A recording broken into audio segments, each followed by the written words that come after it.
बिस्मिल्लाहिर्रहमानिर्रहीम। My name is Mohammad Sajid. आज मैं आपको the present indefinite passive tense के बारे में बताऊंगा। 3 basic structures of English sentence.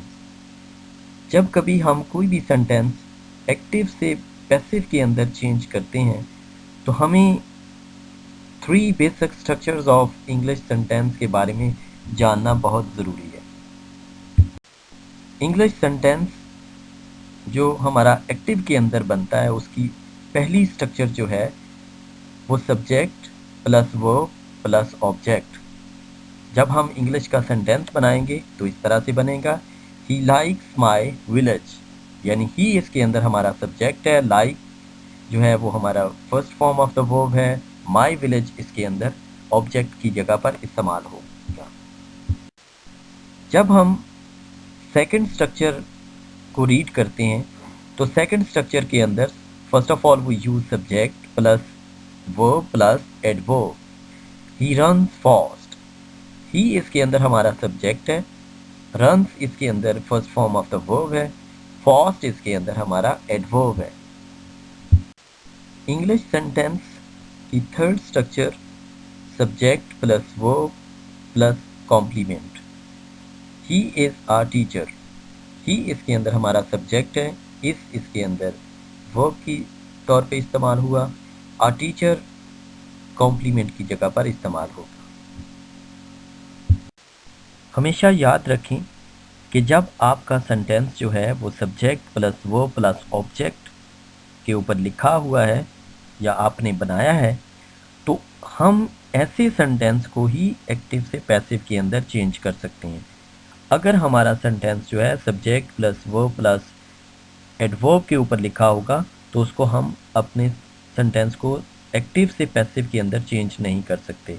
और अगर तीसरी स्ट्रक्चर जो है subject plus verb plus complement है तो अगर कॉम्प्लीमेंट वाला सेंटेंस भी होगा तो उसको हम यानी एक्टिव से पैसिव के अंदर चेंज नहीं कर सकते। यहाँ पर देखें, ही लाइक्स माई विलेज, ही इसका सब्जेक्ट है, लाइक्स जो है वो first form of the verb है, माई विलेज जो है ये इसका ऑब्जेक्ट है।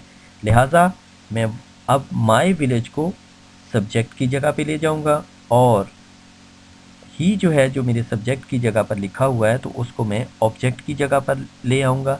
तो इस तरह मेरा ये सेंटेंस जो है एक्टिव से पैसिव के अंदर चेंज हो जाएगा। अब जब मैं चेंज करूँगा तो मैं कहूँगा कि my village is liked by him. ये मैंने एक्टिव से पैसिव के अंदर इसको मैंने चेंज कर दिया। Difference between active and passive voice sentences.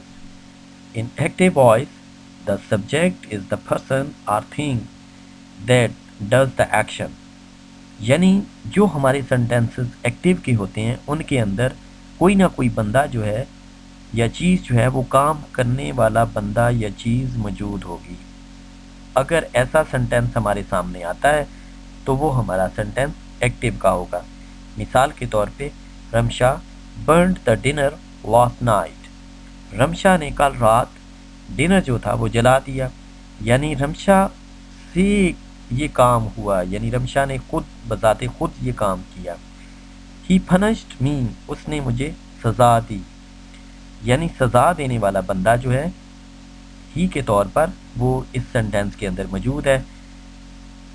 ऊपर वाला जो हमारा सेंटेंस है उसके अंदर रमशा जो है वो एज डूअर के तौर पर हमारे सेंटेंस के अंदर मौजूद है।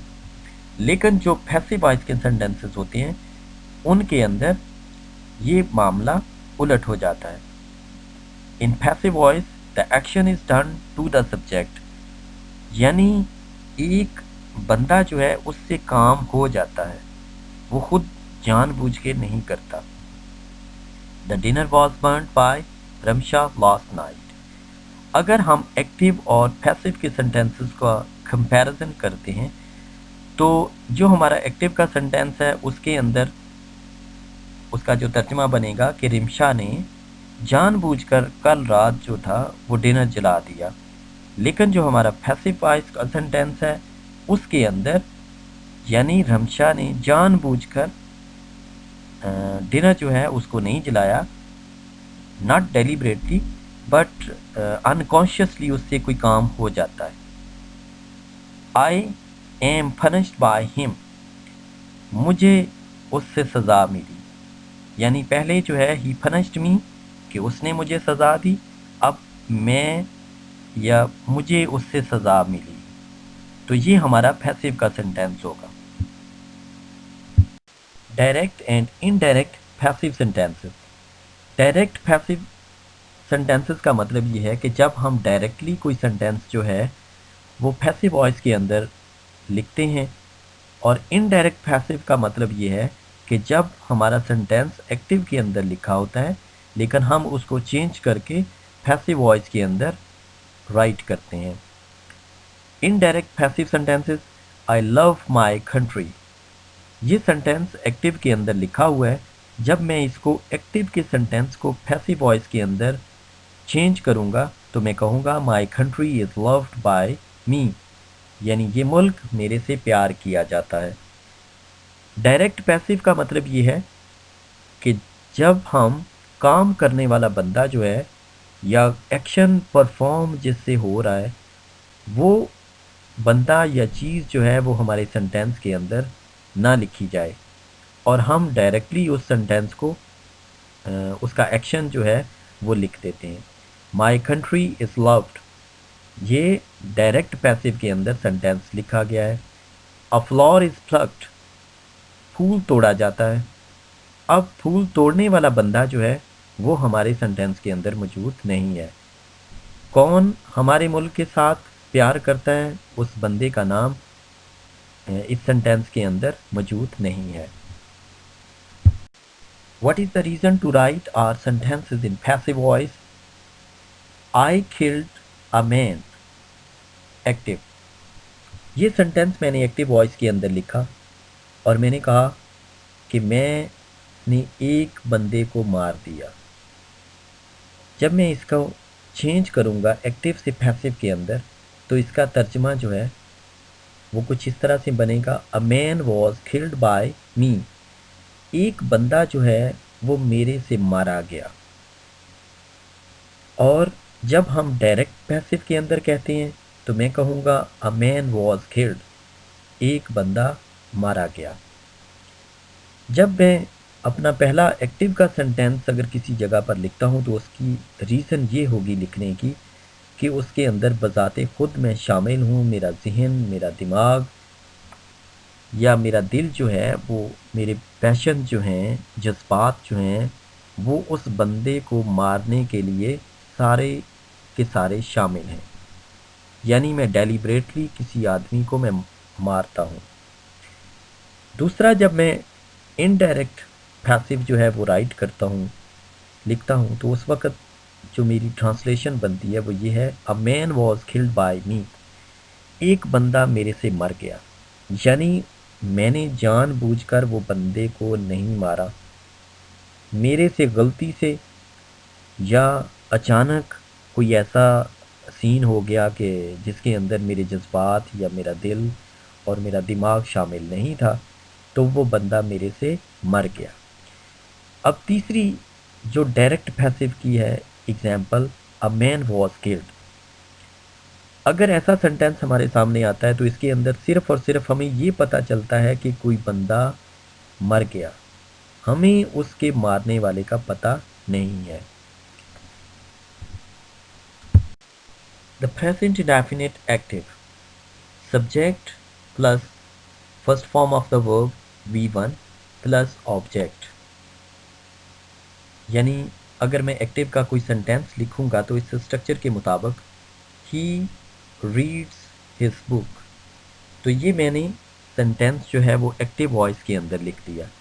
जब मैंने पैसिव वॉइस के अंदर लिखना है तो द प्रेजेंट इंडेफिनिट पैसिव की स्ट्रक्चर जो होगी तो उसके अंदर subject plus is are am plus V3 plus object.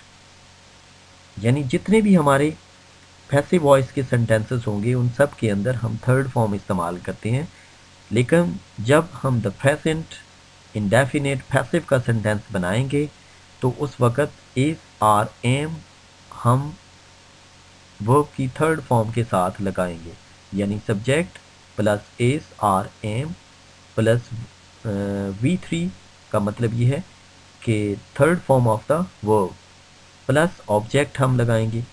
तो इस तरह हमारा जो सेंटेंस बनेगा वो बनेगा पैसिव के अंदर, his book is red by him.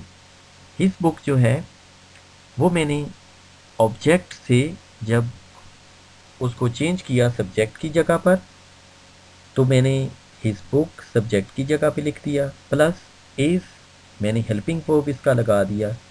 Read की दूसरी फॉर्म बी रेड होती है और तीसरी फॉर्म बी रेड होती है, तो थर्ड फॉर्म मैंने री रेड रेड यानी थर्ड फॉर्म मैंने लगा दी, प्लस उसके बाद बाय मैंने अपने पास से लगाया, और ही को ऑब्जेक्टिव कंडीशन के अंदर जब मैंने चेंज किया तो ही हिज हिम यानी ऑब्जेक्टिव उसकी मैंने कंडीशन लगा दी।